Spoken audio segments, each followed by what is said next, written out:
he explained to us that Hersh was saying in the tunnels, when you have a why, you can bear almost any how. Viktor Frankl said it in the Holocaust, people, we're going to get through this. And he said to Or, your why is your son. You have a son at home.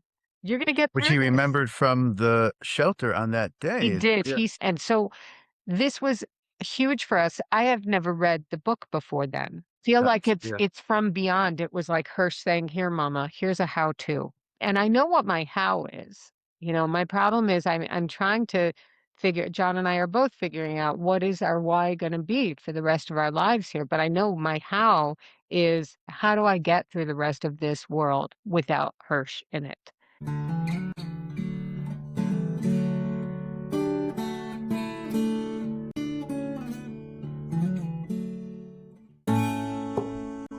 Welcome back to the Pluralist Podcast from both sides of the ocean. I'm Oli Erzlikovsky, Executive Director of the Israel Religious Action Center. And I'm Rabbi Josh Weinberg, the Vice President for Israel and Reform Zionism for the URJ and Director of ARTSA.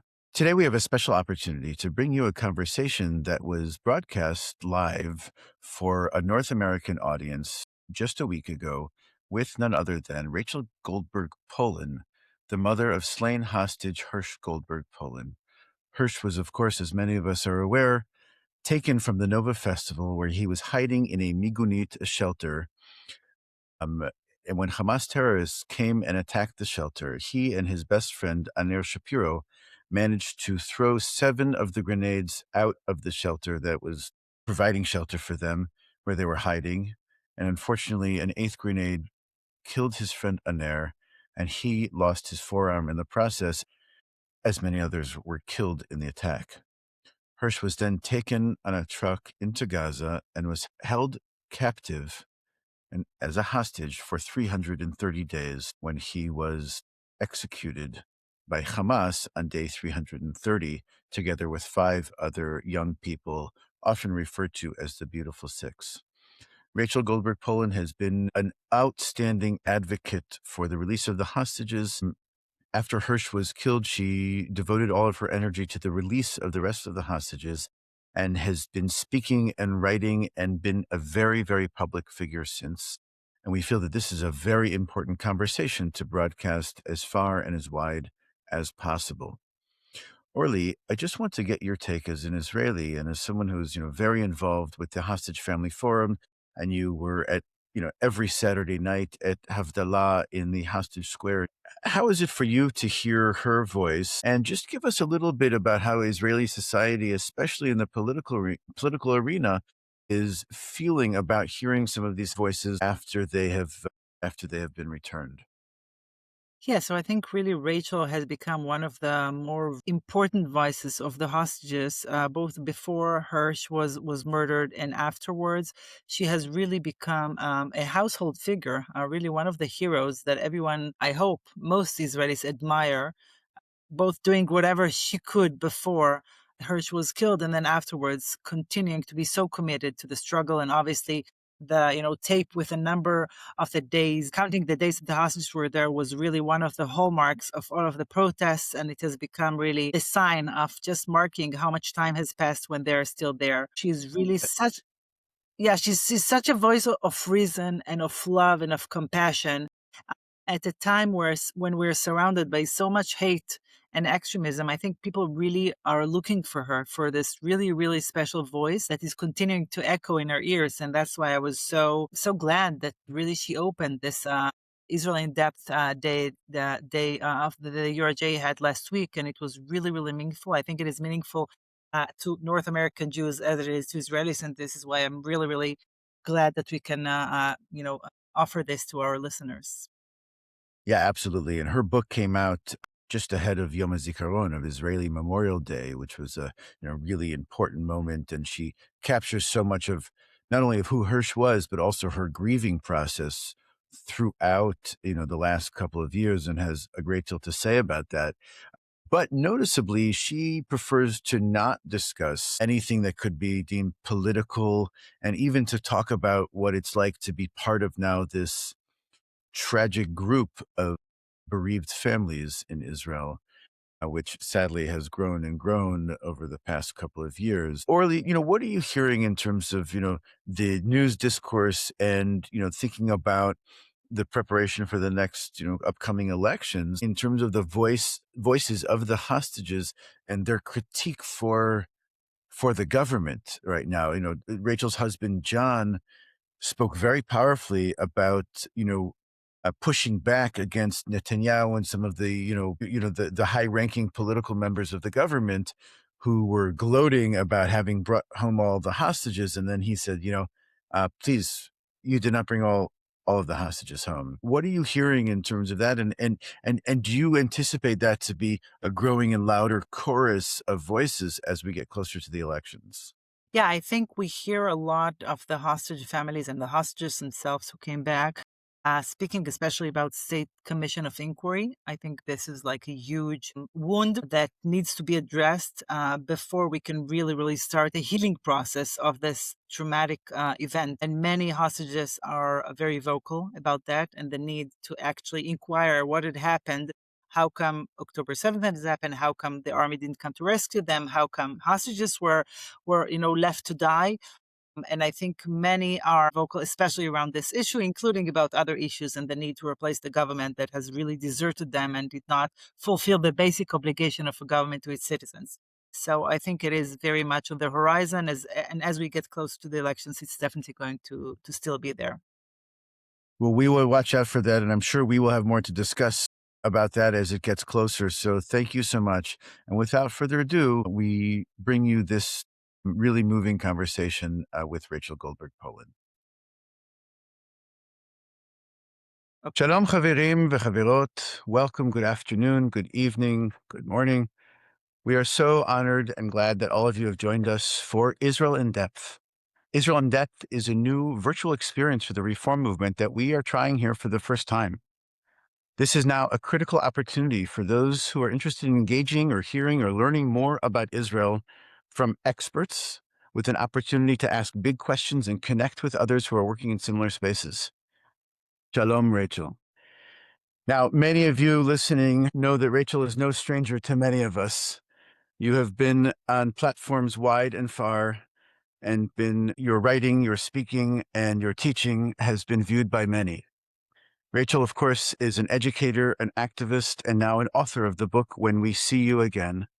And I think more importantly, she is the mother of Hersh, Libby, and Orly, and married to John, and living in Jerusalem, where she is coming to us live. Rachel, thank you so much for being with us. It is truly an honor and a pleasure to have you join us today.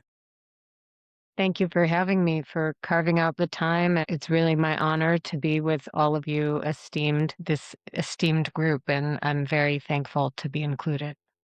Let me just say a word about this group. This is a group of reform movement leaders, professionals, educators, people who are just joining to hear and to learn more, coming from all across North America, and in fact, even across the world.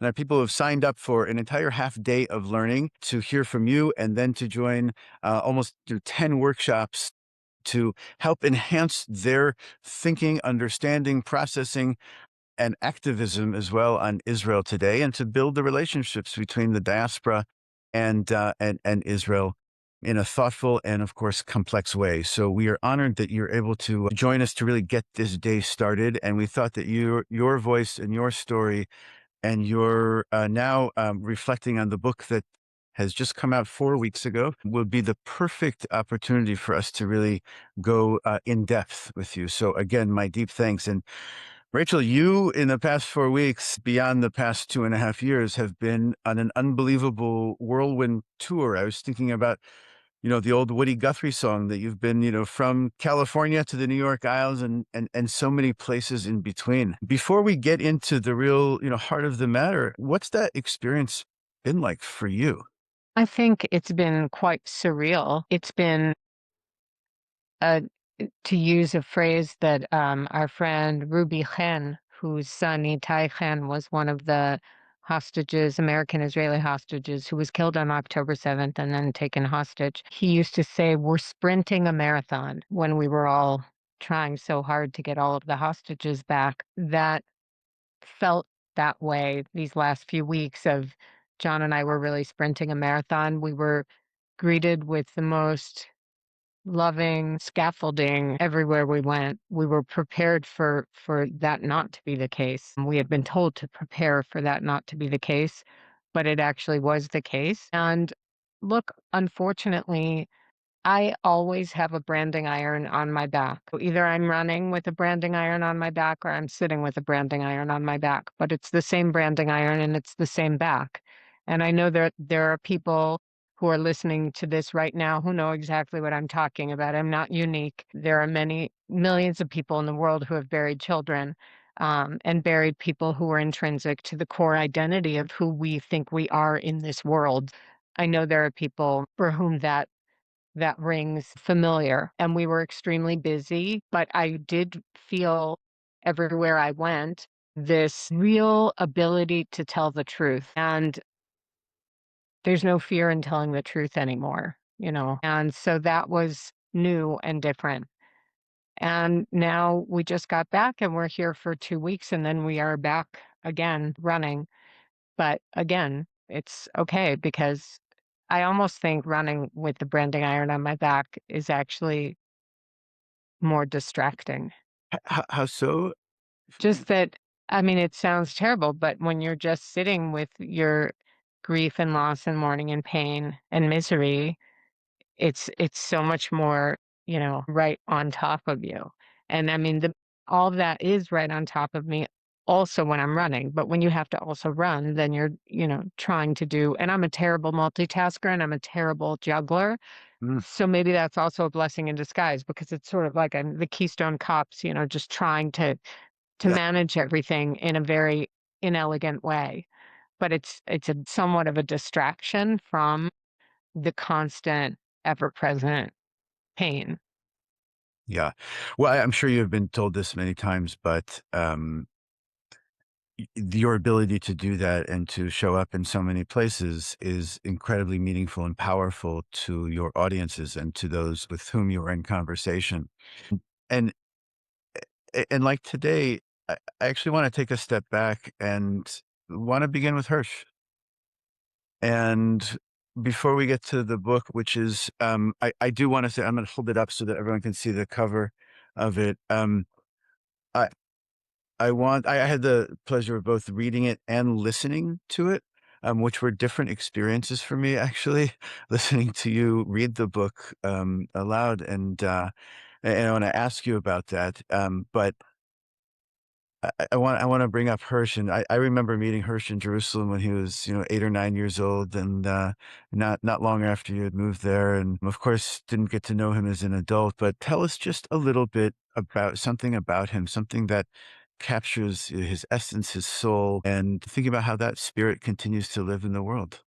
So I actually think it's a really tough question because it's always reductive, right? To think of anyone that we really love and then say, like, tell us one thing about that person. It's like I could wax, you know, gorgeousness about Hirsch, endlessly and my other children. But, we've talked a lot about how I think it's really there's this huge temptation when people uh, die young, uh, to heroicize and lionize and mythologize them. And even Hirsch and I had that conversation in 2023 on Yom Ha'atzmaut, on Yom HaZikaron, the day before Yom Ha'atzmaut, Mm, when in Israel there are like these little videos that are on TV throughout the whole 24-hour period about fallen people, soldiers and different people who have fallen to terror in the country. And every single one we were watching. And he said, isn't it amazing? Every single person who dies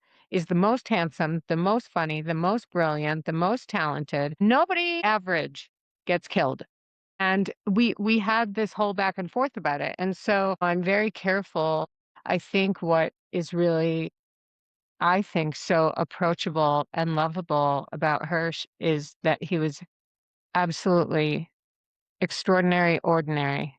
mm, He was extraordinarily ordinary, and yet, you could spin the globe from across the room and point to a place, and he would tell you what you were pointing at. He'd be across the room from you.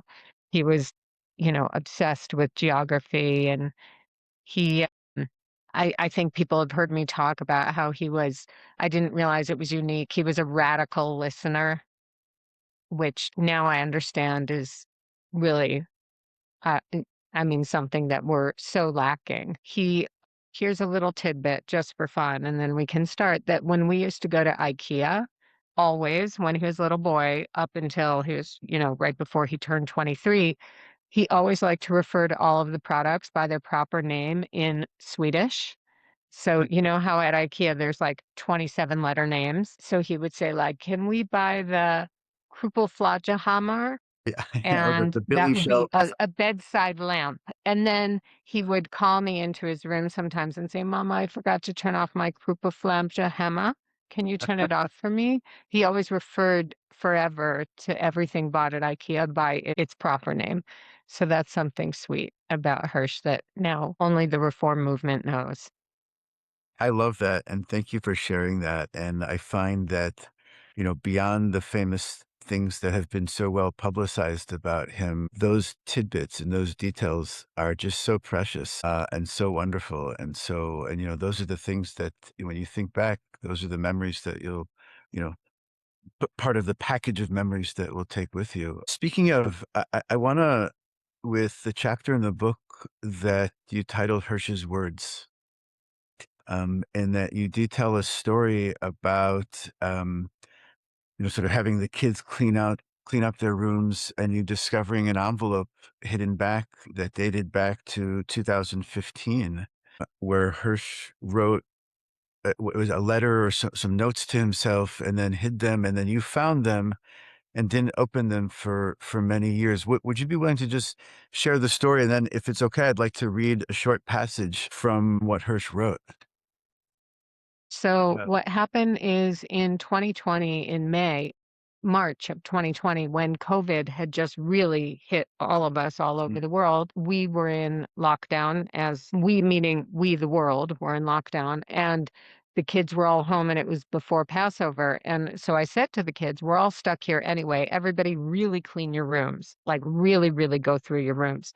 Now, Hirsch was already in his gap year, and he had finished high school the June of 2019, and he was at a mechina, uh, a gap year program, and they had closed down, and he was home.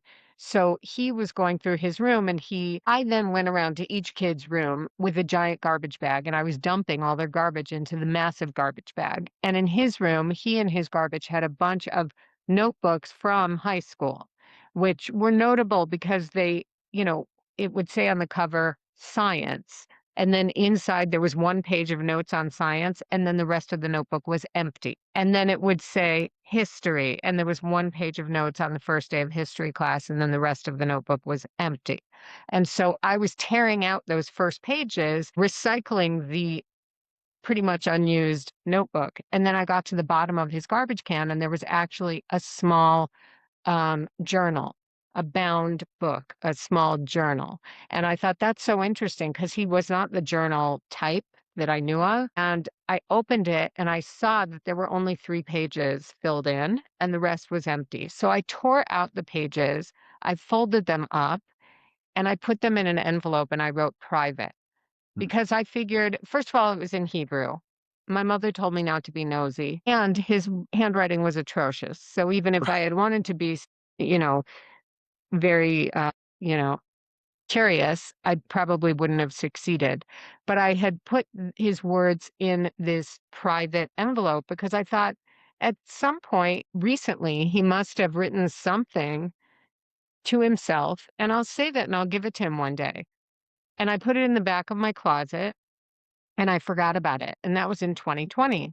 Mm. And then once he was stolen and kidnapped, I actually found months later in my closet, I found the envelope and I knew immediately what it was. I saw that it said private and I remembered. Now, this was already in spring of 2024. So it was already 4 years old. But I thought, no, you know what? He'll come home. Mhm. We'll get him home and I will give this to him one day and say, these are your words from 2020. And then he was killed. And I forgot about the envelope. And in December of 2024, I was having a conversation with my daughter, Orly, in the kitchen. And I told her about the envelope. And she said, I want to read it. And Mm. I thought, you know what? He's gone now. It's okay. She can open it, even if it's private. I had assumed it was from the year 2020 when I found it.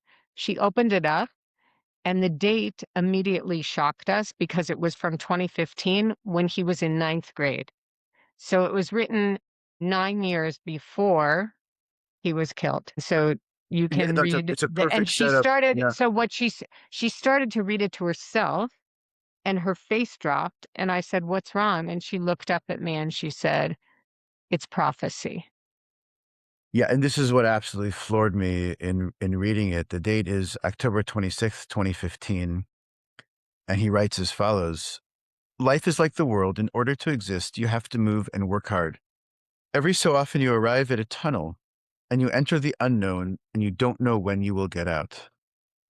To walk in the dark, in the beginning you are upset and you are not ready and you feel that you arrived at the edge, but it is not the exit or the end. It is just a change in the situation. And a few lines further, he writes, who knows how many more tunnels I will encounter? But in contrast to the previous tunnel I entered, I will enter this one with all of my might and hope to pass through it more easily. I mean, I think prophecy is really the only word that can properly capture what was your feeling upon discovering that? I mean, it feels like when we discover an ancient text from the Cairo Geniza or something like that, that or something, unbelievable. What was your immediate reaction, and what did it make you think about? Well, the first thing that was really obviously profound was that in that 1.5 page, and it's small pages, the word tunnel is used 12 times, which in Hebrew, minhara, is not a word that's like a common word that, I mean, now it is tragically because of the tunnels in Gaza. But Mm. at that time in 2015, when he was in ninth grade, and it was just the beginning of ninth grade, it was musings of a boy. He was shorter than I was then, and I'm 5 feet tall. And we ended up taking that entry, we took the pages to the rabbi at Hersh's high school who knew Hersh well. He went to a 900 student, all boys Orthodox Torani school here in Jerusalem. We took that passage to the rabbi of the school and his teacher, who he was very close to, and they both read it. And the principal of the school said this was his goodbye letter to you that he wrote to you in ninth grade for Wow. you to find now.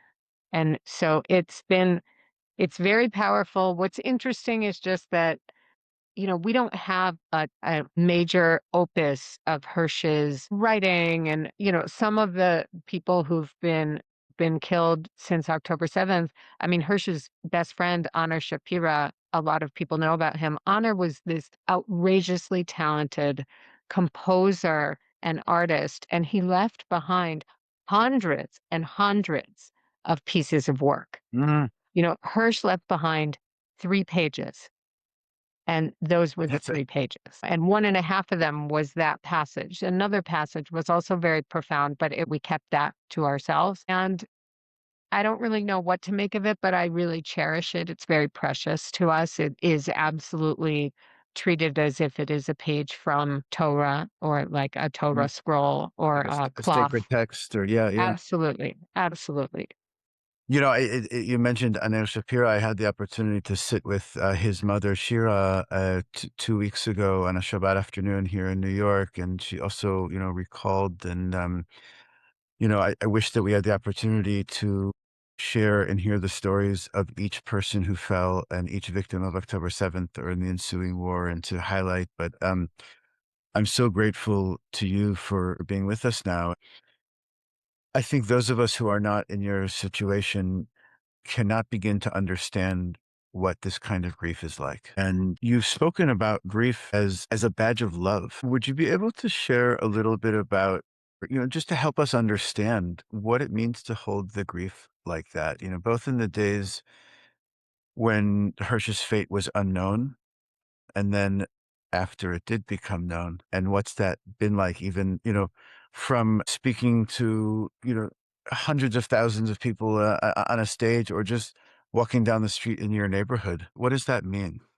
What we experienced from October 7th until the moment that the four angels of death arrived at our house to tell us that Hersh had been killed, those days, the 330 days, were a slow motion terrorist attack of torture and torment that's really hard to describe. And I think in order to get through that container of time and to try so desperately to save him and the other hostages, we were, I guess I should only speak for myself. I was shoving, very violently shoving my mental, psychological, and emotional terror and trauma into these, satchels and buckling them super tight and shoving them into storage lockers because I needed to focus on the task at hand, which is saving these people, saving my son.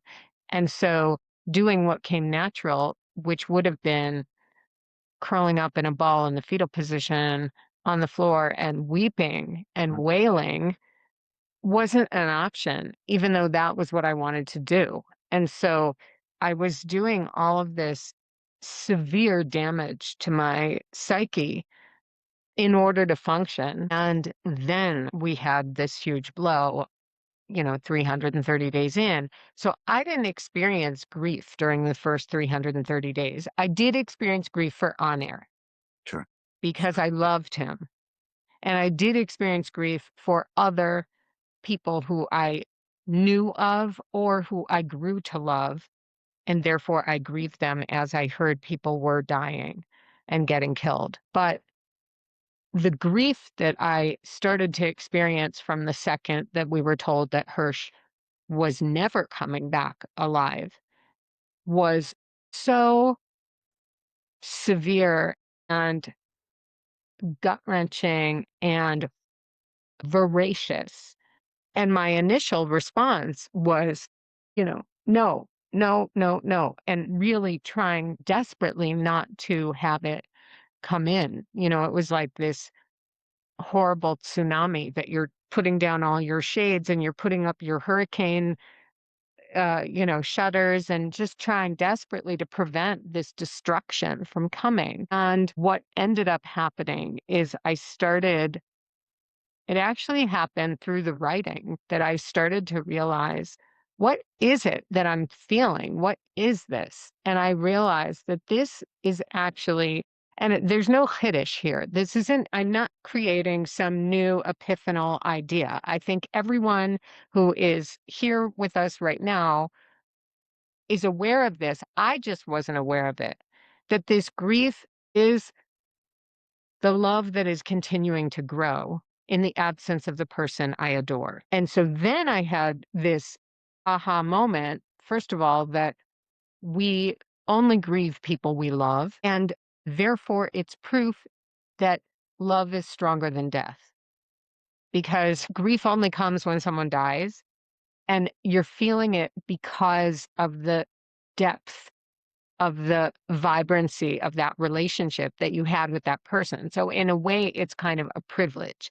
It's a price you pay for that glorious, magnificent relationship that you've had. And I did not know that before. So then all of a sudden I started to say, wow, maybe I'm actually speaking Lashon Hara about grief. Maybe I'm actually speaking gossip and giving grief a bad name when really grief is a badge of love. It's a badge of love. You don't grieve people you didn't know, or I shouldn't say that. You can grieve people you didn't know, but you don't grieve people you didn't love. Yeah. And what was really just so really life affirming was so many people grew to love the hostages without ever knowing them. And so many people grew to love Hersh without ever knowing him. And therefore, so many people grieved Hersh and continue grieving Hersh, even without ever having known him, because the love is stronger than the death. Love is stronger than time. And love is more creative than having to meet someone face to face. And Mm. that is really just the most human, beautiful experience, I think. Yeah, that is such a powerful and beautiful sentiment. And that should be a lesson, I think, to those of us who have actually studied pastoral care and how to work with people in these moments. And that is just it's just beautiful. And I think that so many of us here around the world, and especially those in North America, really identified with your story and with Hersh and came to feel that strong connection differently than others whose stories are, I think, are equally important.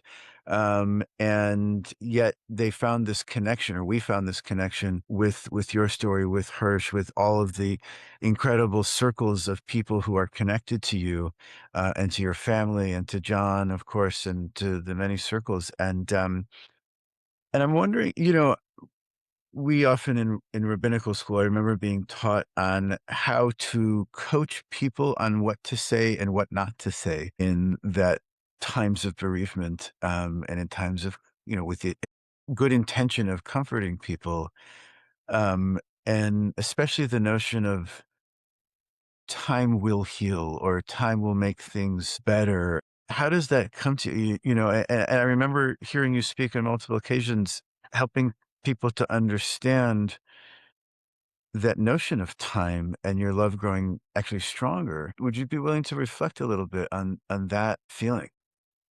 I love that you're bringing that up. Mm. So, first of all, I think if you really want to make someone who's in active grief and bereavement feel absolutely terrible, definitely tell them time heals all wounds. I would say, first of all, it's interesting. We were at someone's house yesterday for Shabbat lunch, and they have a daughter who had gone to South America after she finished her mandatory national service here in Israel. And they missed her terribly. She was gone for 3 months, and it had been the longest that they had gone without seeing her. And then she called home and said, "Actually, there's a whole group of us now, Israelis, and we're gonna go down to Argentina, and I'm so excited." And they said, "Okay." Yeah, And then the and so wave it of going down, lasted, yeah. it was like another month, and then she said, "Now we're going to Chile," and then it was another month, and then the trip was getting really long, and they were really suffering, and I thought, "Yes, and you know what? The longer it goes, the more you miss her. You don't say, "Oh, we thought she was gonna be gone for 3 months, and now she's gone for 5, so we don't miss her anymore." What happens in real life happens in real life. So meaning now it's been, 1,000 days that I haven't seen Hersh, and guess what? I miss him more, not less. So and that's something that I think is something people don't wanna hear because people love us and people love people who are in pain and people hate pain. And so people don't want to think that we're in pain or that we're gonna be in this pain forever. But we are gonna be in this pain forever. And so when we have people who don't allow us permission to feel okay to say that, it actually is this form of this new term that I've heard that many of you have heard me talk about because I just think it's absolutely godly, is this term called toxic positivity, which is where people will not permit others to just be broken.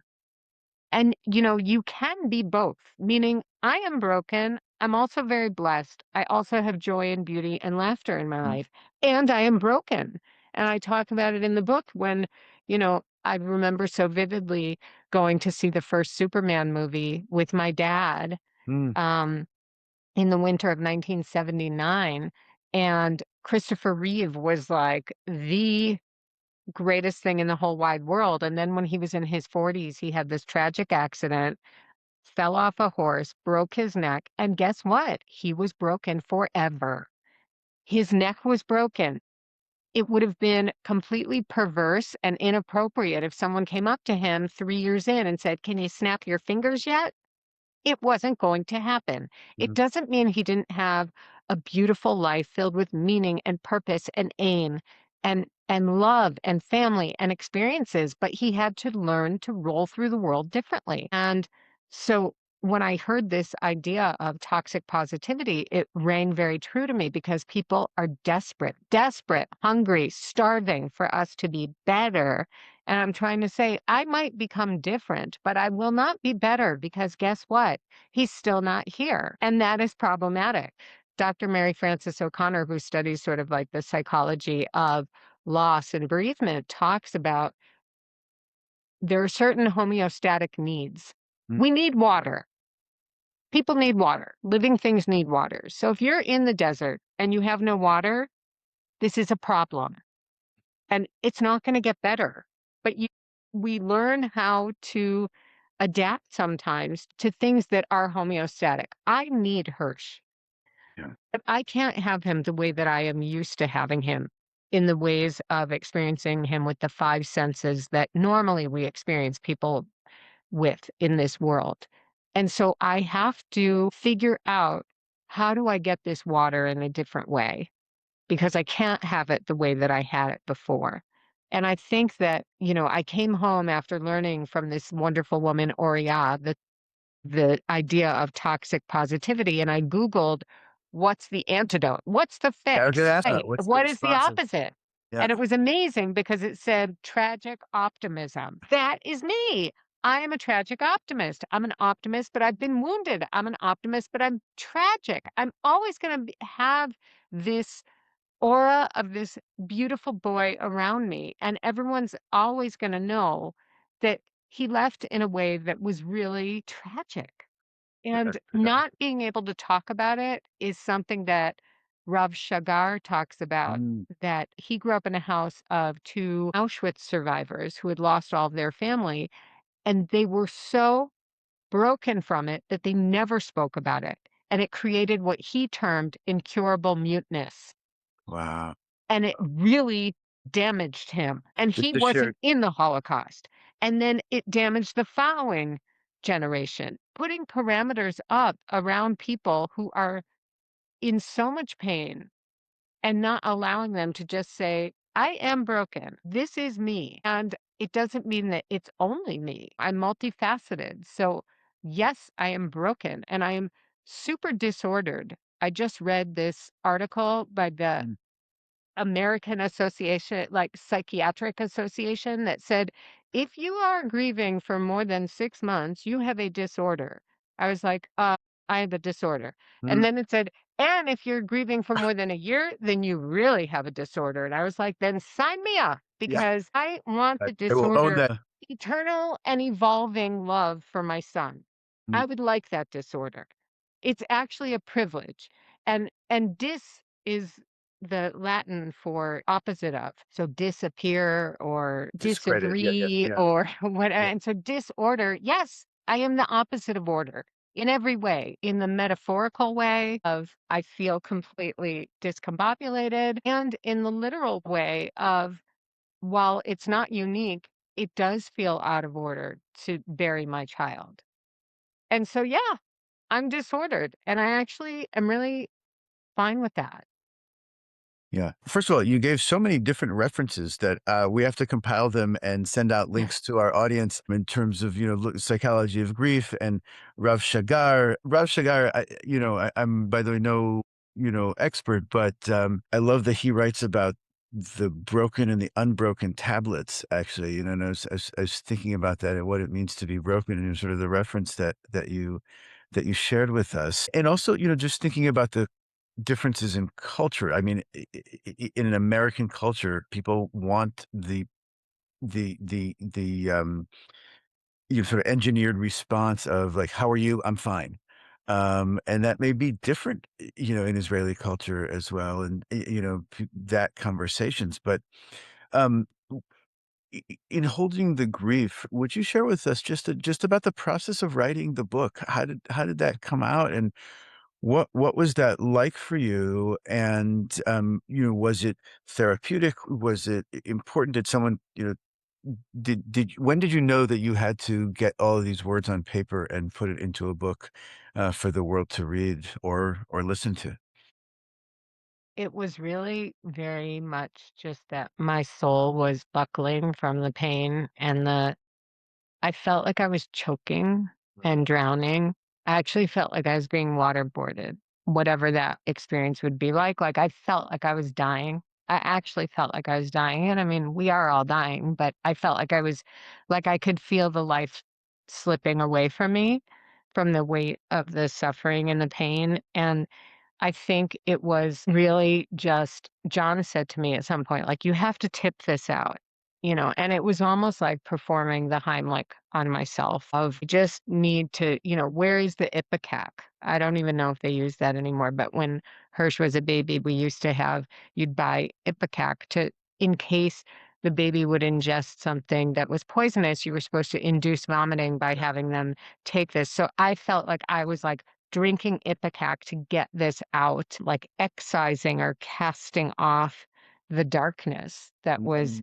in me. And what I realized, you referred to it, that something that's really an awful quality of mine is that people very kindly, benevolently, innocently, innocuously would still say, "How are you?" And they totally mean it in the most sincere and loving way. And to me, I'm so astonished that someone could possibly look at me with this clear knife that I see, this dagger sticking out of my heart and my chest.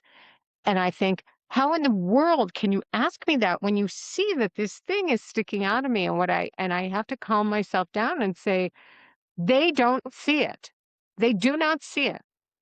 I think I was trying to think, what is it like when someone doesn't see something? How do we explain something to someone who doesn't see it? How do you explain to someone who was born blind? How do you explain blue to someone who was born blind? Who's never And experienced it so before.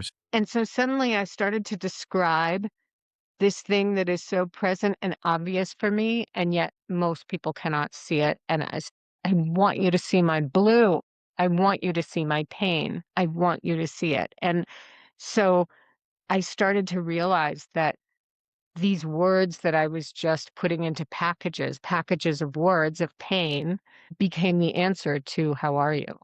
And the tragedy, the reason I'm saying, and I'm very aware that this is like my problem. And you said culturally, I just wanted to point out that two things. First of all, yes, in America, when we say, "How are you?" and we always say, "Fine, how are you?" or "Okay, how are you?" Yeah. and we really don't mean it. It's sort of like in French when you say, "Ça va?" "Oui, ça va." You don't even say it. You say like, "How are you?" "Yeah, how are you?" And I love that, but in French. And then I realized that in Hebrew, when you say "Mashlomech," is the root? How is your Shalom. shalom? How Yeah, is your yeah, shalom? yeah. How is your peace? I have no peace. So, like, it's so weird. It's so interesting. So, all the more so, I feel like when we ask people how they are, someone on MSNBC actually, once it went to commercial, they asked me, they said, "What should we say? We have a colleague who's going through a really bad family loss. Should we say?" I said, "Look, you could ask her, 'How are you?' Just know that either she's going to tell you the truth and it's bad, Yeah. or you're making her lie. 'Cause she's gonna feel like she can't tell you the truth, she doesn't wanna make you feel bad, so she's gonna lie to you.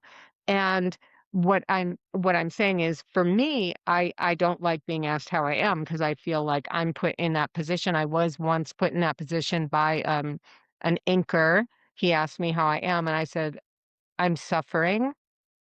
And he said, "No, really, how are you?" And I said, "I'm really suffering." And then he hated me and I hated him, and then we had to have this conversation, and I thought, it's terrible because I was telling him the truth. He definitely didn't want that. I didn't wanna say, "I'm okay, I'm getting there, I'm breathing, I'm trying." No, I don't want any of that. I'm suffering. Why should I have to lie? And yet, there's a mother whose daughter was a hostage and was killed, and I'm friends with her, and she told me that when she goes to the grocery store, if every single person along the way that sees her does not ask her how she is, it hurts her. Oh, So you know what that means? Everybody's screwed. yeah. Everybody. So, and the people have totally Because different experiences. who Yeah, knows yeah, what, like, yeah. for one person, what like crushes one person is exactly what my friend who has the same loss, what she needs. She needs exactly what I don't want.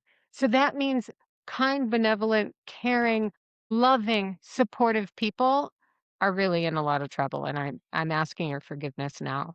It's Yeah. very early. It's only Sivan, a Chodesh Tov to everyone, but I'm asking you Yes. way ahead of Yom Kippur, forgive Yeah. me. I'm tough. We have time, and we, of course, forgive you. But and we also thank you for pouring that out into these pages. And for those who have not read it yet, please go and do that. It is a beautiful, beautiful expression that, I could not put it down. And then I listened to you read it, and that was actually more powerful.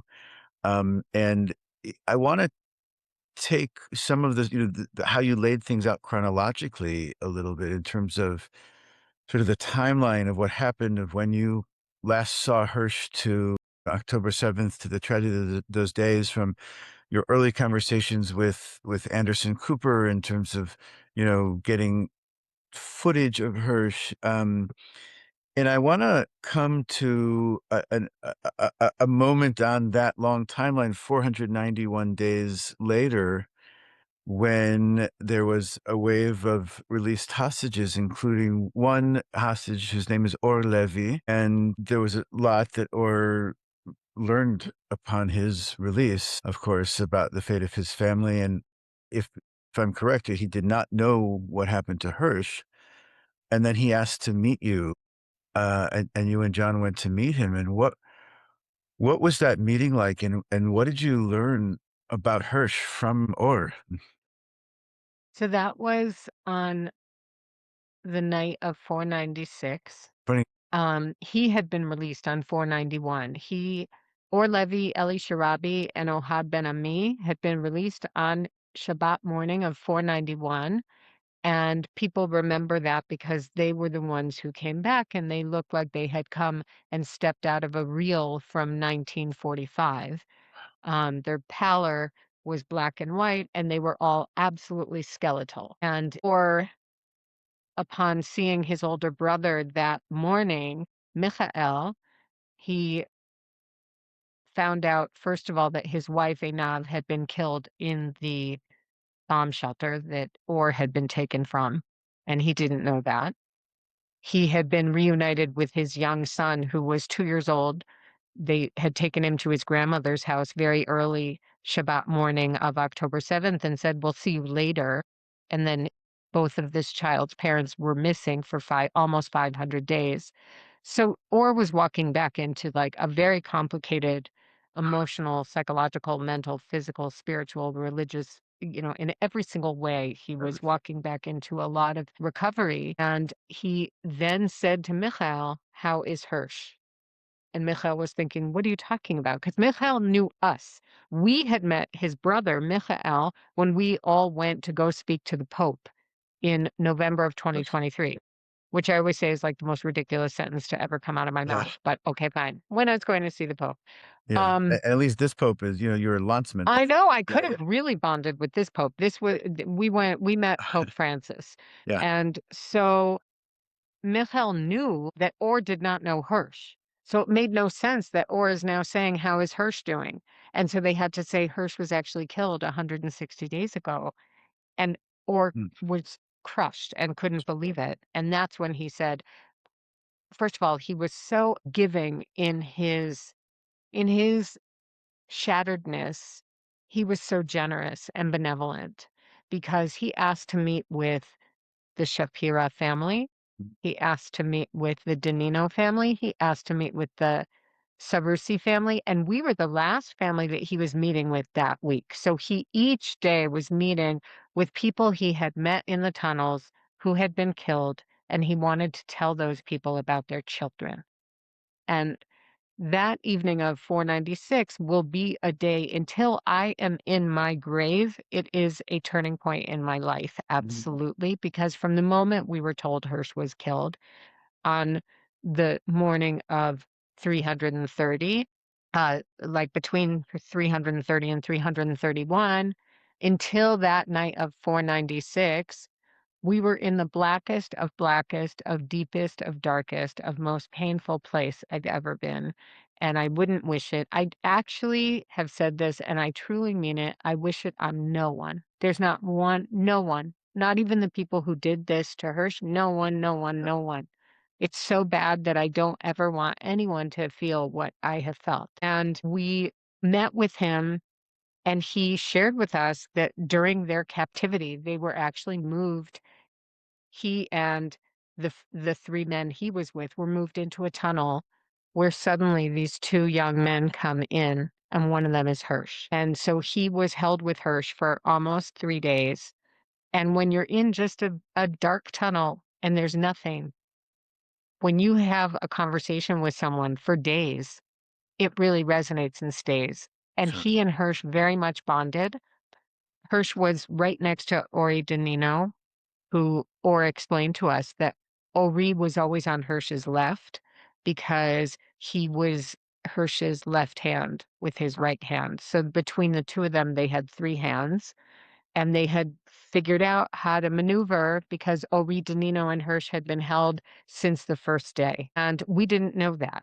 And so we found that out, and I mean, that part of the book is a very long piece because I really recount, like, in the car after we left, or I was feverishly writing every single thing he had told us. Not for I just wanted to remember it, and I was actually recording on my phone because John and I were saying, "Oh my gosh, and don't forget this, and don't forget that," because it was life altering, and he gave us back shafts of light, and which is so appropriate since his name is Or. And Totally. in our tradition, we believe that people still have Ruach HaKodesh when they name their children, that we have divine inspiration when we name our children. And it's very clear to me that Or Levi's parents had divine inspiration when they named him Or, because he absolutely brought light to my life that I will have always. And he explained to us that Hersh was saying in the tunnels, when you have a why, you can bear almost anyhow. Viktor Frankl said it in the Holocaust, people. We're going to get through this. Everybody figure out what's your goal, what's your aim, what's your purpose. And yes, our how is that we're here. We've got to get through this. And he said to Or, your why is your son. You have a son at home. You're going to get Which through he this. remembered from the shelter on that He day, did, correct? because Yeah. he said, Yeah. Orr told us that when the gunmen came in, Orr was shouting to them, I have a son, don't kill me, please don't kill me. I have a son at home, please don't kill me. And Hersh remembered when they were talking to each other, they didn't recognize each other. And all of a sudden, Hersh said, you're the one from the bomb shelter, which is very strange that Orr didn't realize that this one armed boy was the boy who had his arm blown off in the shelter. But Orr told us that his arm was so healed when he was talking to him 50 days later in the tunnels that Orr assumed that this was an amputee who had come to the Nova as an amputee. Yeah. And he told us how, Elisha Rabbi also called John that week to say, your son was telling me, when you have a why, you can bear any how. When you have a why, you can bear any how. And so this was huge for us. I have never read the book before then. Of course, I went running to buy The this book Viktor by Frankl Viktor book. Frankl, Yeah, yeah. and it's, I travel with it now. The book is always with me, and the pages are Wow. so turned down, and then each page is turned down more and more, and it's in bad shape, that book, but I love it, and it's so And Hersh had read feel like yeah. it's from beyond. It was like Hersh saying, "Here, mama, here's a how-to." Here's a how-to. And I know what my how is. My problem is I'm trying to John and I are both figuring out what is our why going to be for the rest of our lives here. But I know my how is, how do I get through the rest of Olam Hazeh? How do I get through the rest of this world without Hersh in it?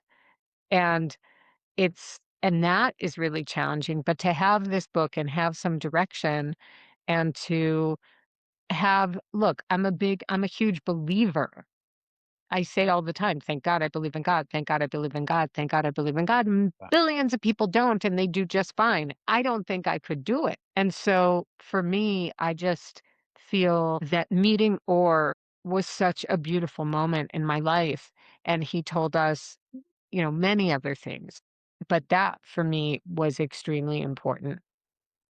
That is incredible, and there's so much there, and I wish we had another, like, 3 hours to sit and talk about all these things, especially, the Viktor Frankl, who, if I remember correctly, also coined the term tragic optimism that you Well, mentioned. Yeah.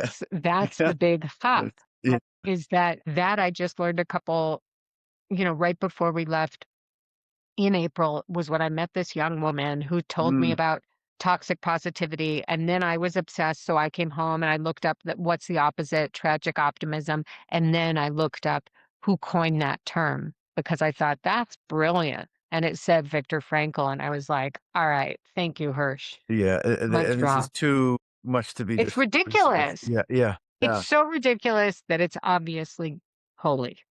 yeah, yeah, and there's so much beauty and meaning and Jewishness there. And I want before I get to sort of the final question to wrap up, I want to ask just a minute about faith and belief. We are a religious movement.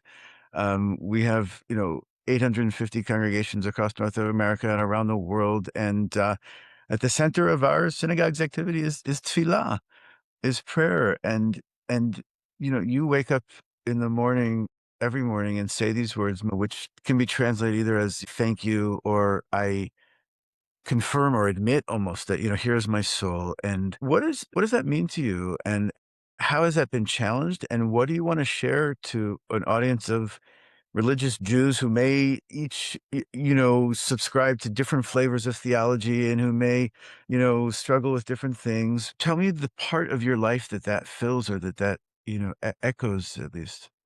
So, I mean, all of us are very aware that this idea of God is really amorphous and different for every single one of us. I think even if we have twins who grow up in the same home and go to the same school and go to the same shul and go to the same youth group and do every single thing together their whole lives and they pray 3 times a day together, they have absolutely different ideas of God. And so I just think there isn't this it would be a lot of fun if there was just this monolithic, easy idea of God to plug into. I did not grow up in a religious home, but when I was 13, my parents made the decision to put me into an Orthodox school, and I started to become more observant, and one thing led to another. But I have been someone who believes that there is like this huge, vibrant tapestry, much larger picture than any of us are privy to. And I think as moderns, it's very hard for us to digest this idea of we don't know everything and we probably never will know even like a 1/100th of everything. That's really humbling and it's really hard for us. But I'm very grateful that when I wake up, to me, it feels what I think Moda Ani means is I am grateful to you, creator of the universe, for giving me Mm. back my soul. You have tremendous faith in me. And even if I don't get it. So, like this morning, I woke up and said, oh, here I am again. It's Groundhog's Day, right? I'm back, but I'm back because I'm not done. And I will keep being back until I'm done. And I don't know what my doneness is. What is the chesed that I have to do in this lifetime that is not complete, that I'm still here? I don't know. But that's okay. Because what I've realized in this horrific place in which I now live, which is horrific and beautiful, horrific and blessed, horrific and joyful, what I realize is what this woman who also lost a son on October 7th, she lost a son that day. She told me, and I think it's profound. She just told me this while I was traveling in America. She wrote to me from here. She lives in the South.